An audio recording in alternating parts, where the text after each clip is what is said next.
அந்த காலத்துல ஒருத்தரை விசாரிக்கிறதே வித்தியாசமா இருக்கும். உனக்கு எத்தனை பிள்ளைங்கன்னு கேட்பாங்க. இவரு எனக்கு 4 பிள்ளைங்கன்னு சொல்லுவாரு. அதுக்கு அவரு கேட்பாரு, உனக்கு பிறந்தது எத்தனை, ஊருக்கு பிறந்தது எத்தனைன்னு கேட்பாரு. தப்பா நினைக்காதீங்க.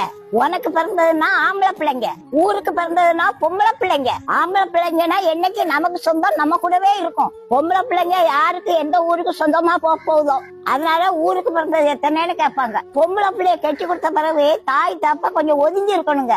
அப்பதான் அந்த பிள்ளைங்க நிம்மதியா வாழ முடியும். ஆனா இந்த காலத்துல அப்படி இல்லைங்க. தாய்க்காரி போன் போட்டு மணிக்கணக்கா தினமும் அவட்ட பேசுவான்.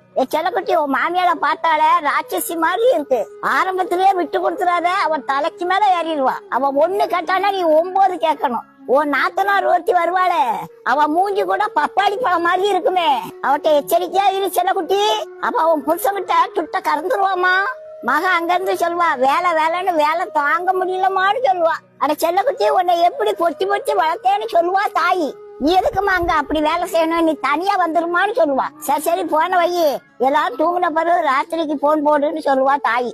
ஆக மொத்தத்துல புருஷன் பொண்டாட்டி அன்பா இருக்கதா தாய் போன் போட்டே பிரிச்சிருவா. வாரத்துல 3 நாள் இவ தாய் வீட்டுக்கு போயிருவா. இந்த தாயால புருஷன் பொண்டாட்டி இருக்க உறவுலயே விரிசல் வந்துடும். பொண்ணை கட்டி கொடுத்த பிறகு தாய் தப்ப கொஞ்சம் ஒதுங்கி இருக்கணும். அப்பதான் அவங்களுக்குள்ள இருக்க அன்பு பலப்படும். நமக்கு எல்லாமே நம்ம புருஷன் தாங்க என்ன அவளுக்கு வரும்.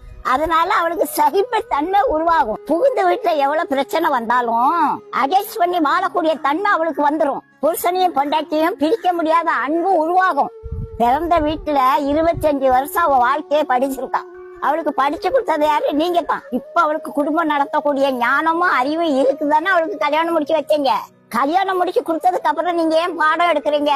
பரிசு எழுத இடத்துல பாடம் சொல்லி கொடுக்கறது தப்பு. கடவுளு நல்ல ஆலோசனை கொடுத்திருக்காருங்க.